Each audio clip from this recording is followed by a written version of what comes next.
हमारा पहला स्ट्रक्चर है गाइस, ऐसा नहीं है कि, या फिर ऐसी बात नहीं है कि। कई बार आप ऐसे बोलते हैं ऐसा नहीं है कि मुझे उसकी चिंता नहीं है, तो ऐसे हिंदी सेंटेंसेस को इंग्लिश में ट्रांसलेट करने के लिए आप इट्स नॉट डैट का यूज़ करेंगे। किस प्रकार से करना है, एग्जाम्पल देखिए। ऐसा नहीं है कि मैं उससे प्यार नहीं करता, पर मैं अपने फैमिली को छोड़ नहीं सकता। आप बना सकते हैं इसको इंग्लिश में guys, it's not that I don't love her but I can't leave my family. It's not that I don't love her but I can't leave my family. एक और एग्जाम्पल देखिए गाइस, ऐसी बात नहीं है कि वह मेहनत नहीं करता है, फिर भी वह कमजोर है। It's not that he doesn't work hard however he is big. It's not that he doesn't work hard however he is big. आज का हमारा अगला स्ट्रक्चर है गाइस, की आदत है। कई बार आप ऐसे बोलते हैं मुझे झूठ बोलने की आदत नहीं है, या फिर उसे मांगने की आदत है। तो ऐसे हिंदी सेंटेंसेस को इंग्लिश में ट्रांसलेट करने के लिए आप इन द हैबिट ऑफ का यूज़ करते हैं। कैसे करना है, एग्जाम्पल के थ्रू समझते हैं। मुझे मांगने की आदत नहीं है, मैं तुम्हारे जैसा नहीं हूँ। गाइस, जब आप इसे इंग्लिश में ट्रांसलेट करेंगे तो आप बना सकते हैं I am not in the habit of asking, I am not like you. I am not in the habit of asking, I am not like you. आप इस तरीके से इसे बना सकते हैं। हमारा अगला सेंटेंस देखिए गाइस, उसे शराब पीने का आदत नहीं है, मैं उसे अच्छे से जानता हूँ। आप इसके लिए इंग्लिश में बोल सकते हैं he is not in the habit of drinking alcohol, I know him very well. He is not in the habit of drinking alcohol, I know him very well. आप इस तरीके से इसका यूज़ करते हैं। आज का हमारा अगला स्ट्रक्चर है गाइस, जान पहचान होना या फिर परिचित होना। कई बार आप ऐसे बोलते हैं वह मेरे जान पहचान के हैं, तो ऐसे हिंदी सेंटेंसेस को इंग्लिश में ट्रांसलेट करने के लिए आप फैमिलियर विद का यूज़ करते हैं। किस प्रकार से करना है, एग्जाम्पल देखिए। मैं उसके स्वभाव से परिचित हूँ, मैं उसे बचपन से जानता हूँ। आप इन्हें इंग्लिश में ट्रांसलेट कर सकते हैं और बोल सकते हैं I am familiar with his nature. I have known him since childhood. I am familiar with his nature. I have known him since childhood. आप इस तरीके से इसका यूज़ करते हैं गाइस। एक और एग्जाम्पल देखिए, बात ज़्यादा क्लियर होगी। मैं आपका काम करवा दूंगा, वह मेरे जान पहचान के हैं, या फिर मैं उनसे परिचित हूँ। दोनों के लिए आप फैमिलियर विद का यूज़ करते हैं। आप इंग्लिश में बनाते हैं I will get your work done, I am familiar with him. I will get your work done, I am familiar with him. अच्छी बात यह है कि, कई बार आप ऐसे बोलते हैं अच्छी बात यह है कि उसने मुझसे नहीं पूछा। तो ऐसे हिंदी सेंटेंसेस को इंग्लिश में ट्रांसलेट करने के लिए आप the good thing is that का यूज़ करेंगे। कैसे करना है, एग्जाम्पल देखिए। अच्छी बात यह है कि वह मुझे जानता है, नहीं तो तुम्हें पैसे देने पड़ते। आप बना सकते हैं The good thing is that he knows me, or else you would have to pay money. The good thing is that he knows me, or else you would have to pay money. आप इस तरीके से इसका use करते हैं। एक और example देखिए गाइस, अच्छी बात यह है कि वह मुझे बता दिया, नहीं तो मुझे पता नहीं चलता। The good thing is that he informed me, or else I wouldn't get to know. The good thing is that he informed me, or else I wouldn't get to know. आज का हमारा अगला स्ट्रक्चर है guys, लदा हुआ होना।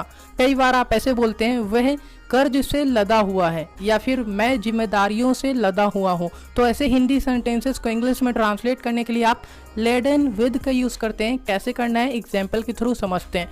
वह कहीं घूमने नहीं जाता, वह जिम्मेदारियों से लदा हुआ है।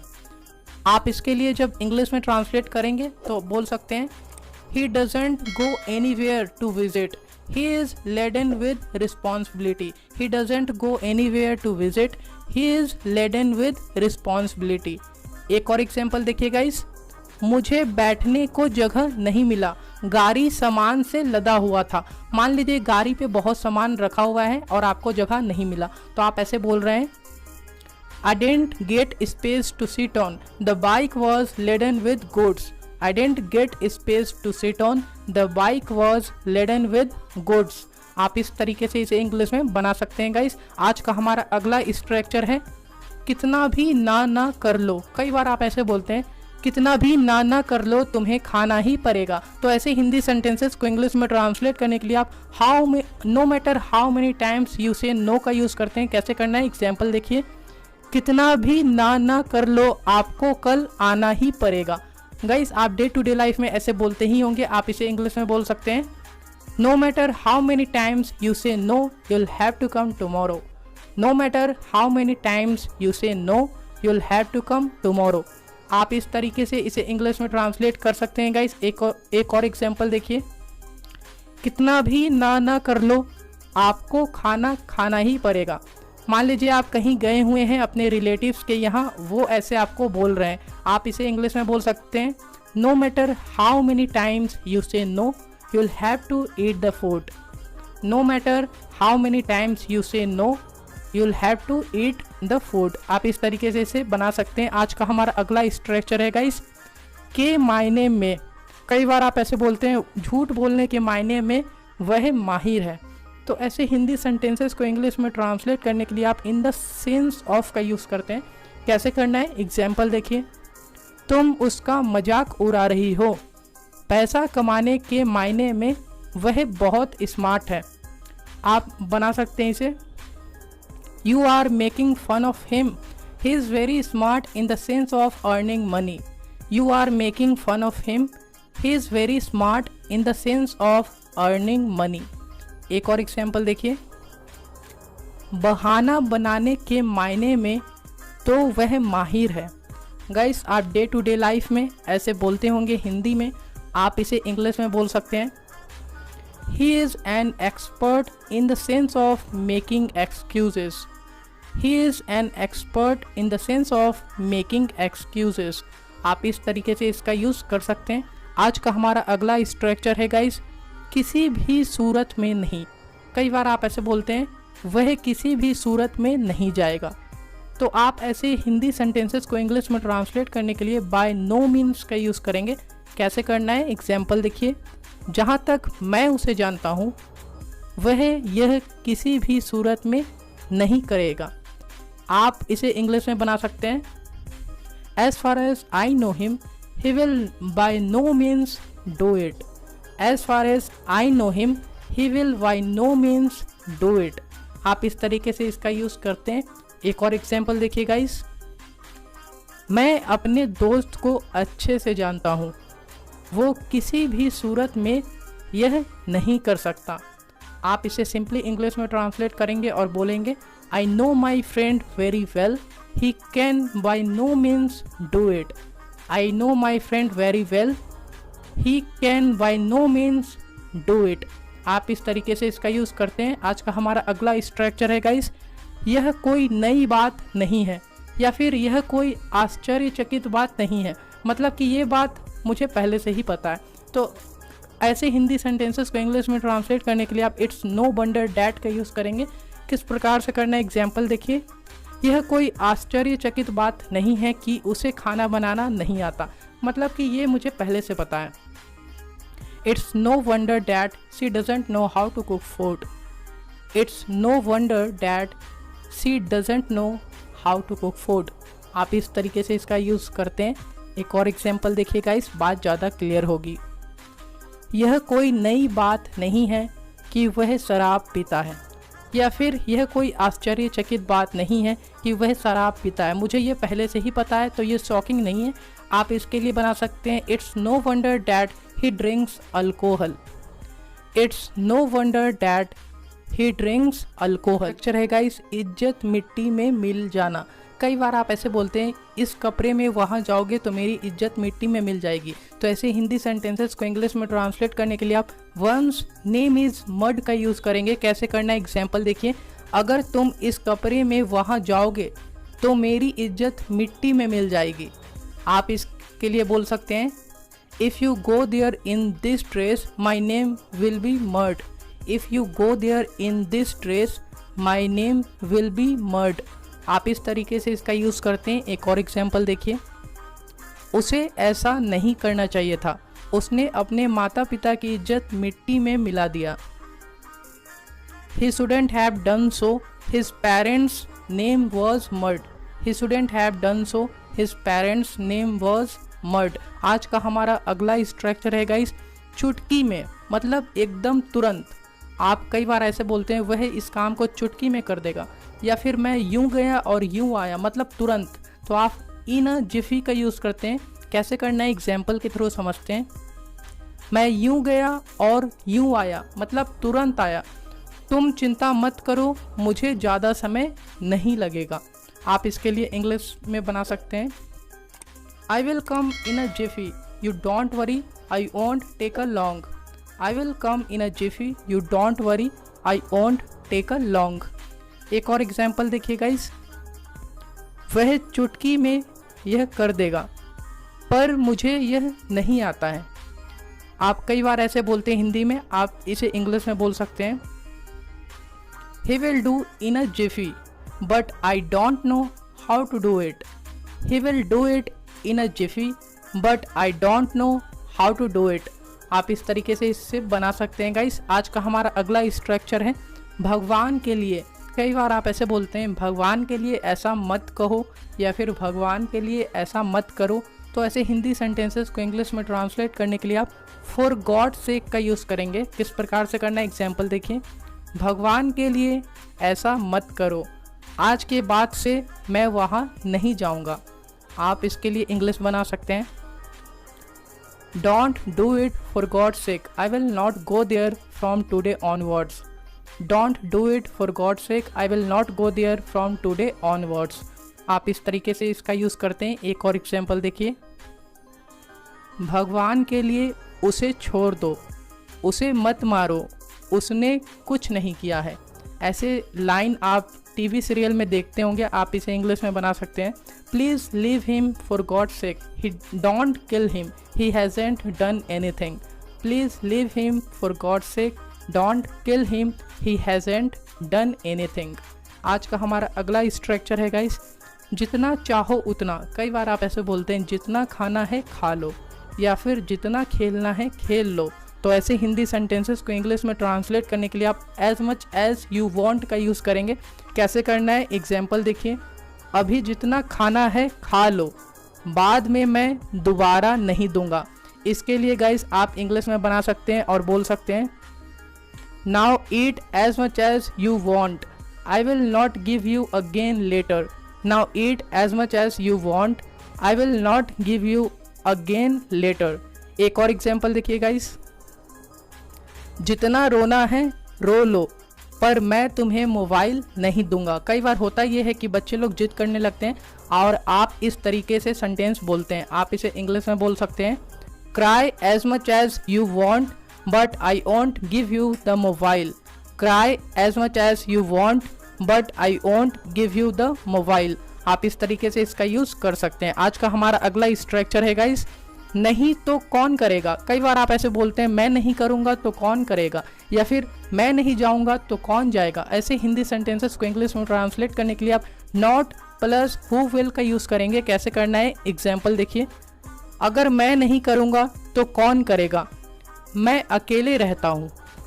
बात तो बिल्कुल सही है। आप इसे इंग्लिश में बना सकते हैं, if I don't do who will, I live alone. If I don't do who will, I live alone.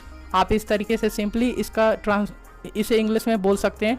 एक और एग्जाम्पल देखिए गाइस, आप मेरे दोस्त हो और अगर आप नहीं समझोगे तो कौन समझेगा। गाइस आप डे टू डे लाइफ में ऐसे बोलते हैं, आप इसे इंग्लिश में बोल सकते हैं, you are my friend and if you don't understand who will. You are my friend and if you don't understand who will. आप इस तरीके से इंग्लिश में बोल सकते हैं। आज का हमारा अगला स्ट्रक्चर है गाइस, चिल्लाकर चुप करा देना। कई बार आप ऐसे बोलते हैं, आप मुझे चिल्लाकर चुप नहीं करा सकते हैं, या फिर मैंने उसे चिल्लाकर चुप करा दिया। तो ऐसे हिंदी सेंटेंसेस को इंग्लिश में ट्रांसलेट करने के लिए आप शॉर्ट समवन डाउन का यूज़ करेंगे। कैसे करना है एग्जाम्पल देखिए, तुम चिल्लाकर मुझे चुप नहीं करा सकते, मुझे सच बोलने से कोई नहीं रोक सकता। You can't shout me down, no one can stop me from telling the truth. You can't shout me down, no one can stop me from telling the truth. आप इस तरीके से इसका यूज़ करते हैं। एक और एग्जाम्पल देखिए गाइस, वह जब मुझे सच बता रही थी तो सोनू ने चिल्लाकर उसे चुप करा दिया। आप इसे इंग्लिश में ट्रांसलेट कर सकते हैं और बोल सकते हैं, When she was telling me the truth, Sonu shouted her down.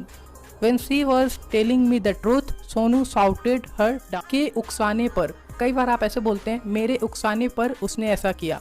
तो ऐसे हिंदी सेंटेंसेस को इंग्लिश में ट्रांसलेट करने के लिए आप एट द इंस्टेंस ऑफ का यूज़ करते हैं। कैसे करना है, एग्जाम्पल देखिए।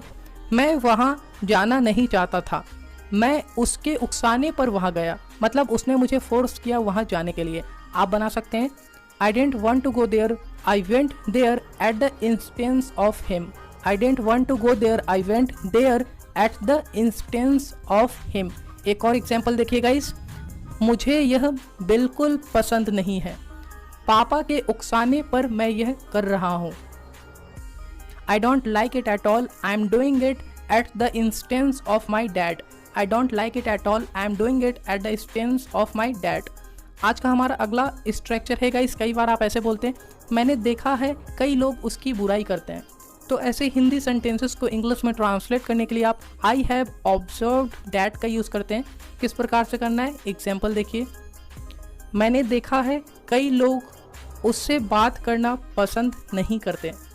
गाइस, मैंने देखा है, मैंने ऑब्जर्व किया है, तो आप इसे इंग्लिश में बनाते हैं, I have observed that many people don't like to talk to him.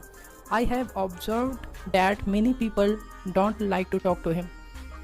एक और एग्जाम्पल देखिए गाइस, मैंने देखा है कि वह सचमुच बहुत मेहनत करता है सफल होने के लिए।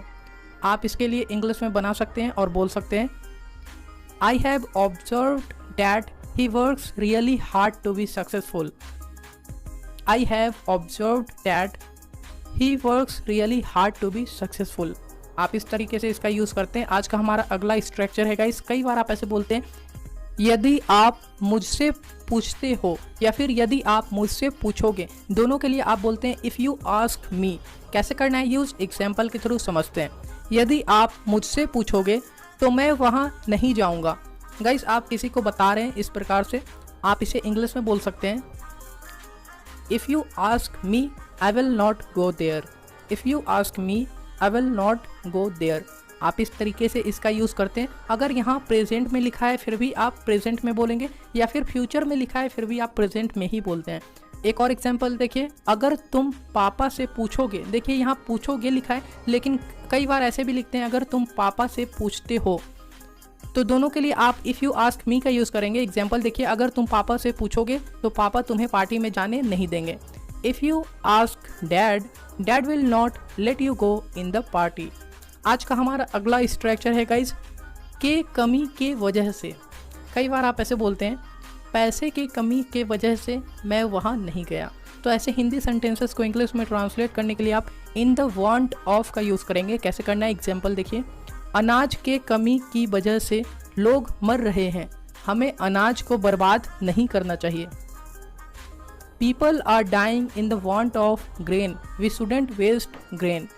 People are dying in the want of grain, we shouldn't waste grain. आप इस तरीके से इसका यूज़ करते हैं गाइस। एक और एग्जाम्पल देखिए, पैसा की कमी की वजह से मैं उसे कुछ नहीं दे पाया, है ना। आप उसे गिफ्ट करना चाहते थे लेकिन आपके पास पैसा नहीं था, तो आप ऐसा सेंटेंस बोल रहे हैं, I couldn't give him anything in the want of money. I couldn't give him anything in the want of money.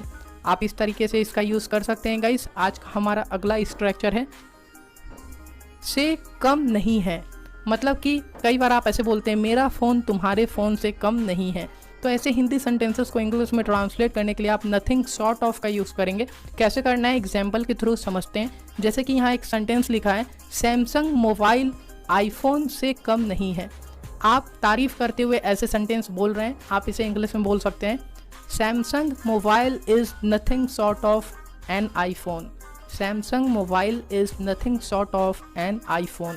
आप इस तरीके से इसका यूज़ कर सकते हैं गाइस। एक और एग्जाम्पल देखिए, बात ज़्यादा क्लियर होगी। उसकी ताना जहर से कम नहीं है, मुझे वह बिल्कुल पसंद नहीं है। आप इसे इंग्लिश में बोल सकते हैं, His taunting is nothing short of poison. I don't like him at all. His taunting is nothing sort of poison. I don't like him at all. आज का हमारा अगला स्ट्रक्चर है गाइस, अचानक से बदल जाना। मतलब कोई पर्सन पहले कुछ और था और अचानक से चेंज हो जाता है, तो आप ऐसे बोलते हैं आजकल वह बहुत बोलने लगा है। तो ऐसे हिंदी सेंटेंसेस को इंग्लिश में ट्रांसलेट करने के लिए आप हैज़ या have plus started plus verb की फोर्थ फॉर्म का यूज़ करेंगे। एग्जाम्पल देखिए, आजकल वह बहुत बोलने लगा है, पहले वह चुपचाप रहता था। Nowadays he has started talking too much. He used to be silent earlier. Nowadays he has started talking too much. He used to be silent earlier. एक और एग्जाम्पल देखिए गाइस, आजकल वह बहुत दिखावा करने लगा है, पहले वह ऐसा नहीं था। आप किसी के बारे में बता रहे हैं। Nowadays he has started showing off too much. He was not like this earlier. Nowadays he has started showing off too much. He was not like this earlier. आगे निकल जाना, कई बार आप ऐसे बोलते हैं वह तुमसे आगे निकल गया है। तो ऐसे हिंदी सेंटेंसेस को इंग्लिश में ट्रांसलेट करने के लिए आप गेट अहेड ऑफ का यूज़ करते हैं। किस प्रकार से करना है एग्जाम्पल के थ्रू समझते हैं। पता है मैथ्स में वह संदीप से भी आगे निकल गया है। तो गाइज आप इसे इंग्लिश में ट्रांसलेट कर सकते हैं और बना सकते हैं, You know what? He has got ahead of Sandeep in maths. You know what? He has got ahead of Sandeep in maths. आप इस तरीके से इसको बना सकते हैं। एक और एग्जाम्पल देखिए, विराट कोहली बल्लेबाजी में सबसे आगे निकल गया है। आप इसको बना सकते हैं, Virat Kohli has got ahead of everyone in batting. Virat Kohli has got ahead of everyone in batting. आज का हमारा अगला स्ट्रक्चर है गाइस, भविष्य में बहुत जल्द। कई बार आप ऐसे बोलते हैं भविष्य में बहुत जल्द मैं शादी करने की सोच रहा हूँ। तो ऐसे हिंदी सेंटेंसेस को इंग्लिश में ट्रांसलेट करने के लिए आप इन द नियर फ्यूचर का यूज़ करेंगे। किस प्रकार से करना है एग्जाम्पल के थ्रू समझते हैं। भविष्य में बहुत जल्द मैं अपना खुद का बिजनेस शुरू करने का सोच रहा हूँ। गाइस आप डे टू डे लाइफ में इस तरह से हिंदी में बोलते होंगे, आप इसे इंग्लिश में बोल सकते हैं, I am thinking of starting my own business in the near future. I am thinking of starting my own business in the near future. आप इस तरीके से इसे बना सकते हैं। एक और एग्जाम्पल देखिए गाइस, भविष्य में बहुत जल्द मैं रसिया जाने की सोच रहा हूँ या फिर जाने की प्लानिंग कर रहा हूँ। आप इसके लिए इंग्लिश में बना सकते हैं guys, I am planning to go to Russia in the near future. I am planning to go to Russia in the near future. आप इस तरीके से सिंपली इसका यूज़ कर सकते हैं। आज का हमारा अगला स्ट्रक्चर है गाइस, बड़े शर्म की बात है कि। कई बार आप ऐसे बोलते हैं बड़े शर्म की बात है कि आप भी ऐसा सोचते हो। तो ऐसे हिंदी सेंटेंसेस को इंग्लिश में ट्रांसलेट करने के लिए आप it's a great matter of same that का यूज़ करेंगे। एग्जाम्पल देखिए, बड़े शर्म की बात है कि आप भी ऐसा सोचते हो मेरे बारे में। गाइस आप इसे सिंपली इंग्लिश में ट्रांसलेट कर सकते हैं और बना सकते हैं, It's a great matter of same that you also think so about me. It's a great matter of same that you also think so about me. आप इस तरीके से इसका यूज़ करते हैं। एक और एग्जाम्पल देखिए गाइस, बड़े शर्म की बात है कि तुम गाली गलौज कर रहे हो। तो इसके लिए आप सिंपली इंग्लिश में ट्रांसलेट कर सकते हैं और बोल सकते हैं, It's a great matter of same that you are exchanging hot words. It's a great matter of same that you are exchanging hot words. Guys आप इस तरीके से सिंपली इसे इंग्लिश में बोल सकते हैं। आई होप गाइस आज की वीडियो लेक्चर आप लोगों के लिए काफ़ी ज़्यादा यूजफुल रही होगी। तो वीडियो को लाइक शेयर एंड सब्सक्राइब जरूर करिएगा। आप हमें कमेंट बॉक्स में बताएं कि आज की वीडियो लेक्चर आप लोगों को कैसी लगी। सो मिलते हैं अगली वीडियो में एक और नॉलेजबल वीडियो के साथ। Till then take care and good luck.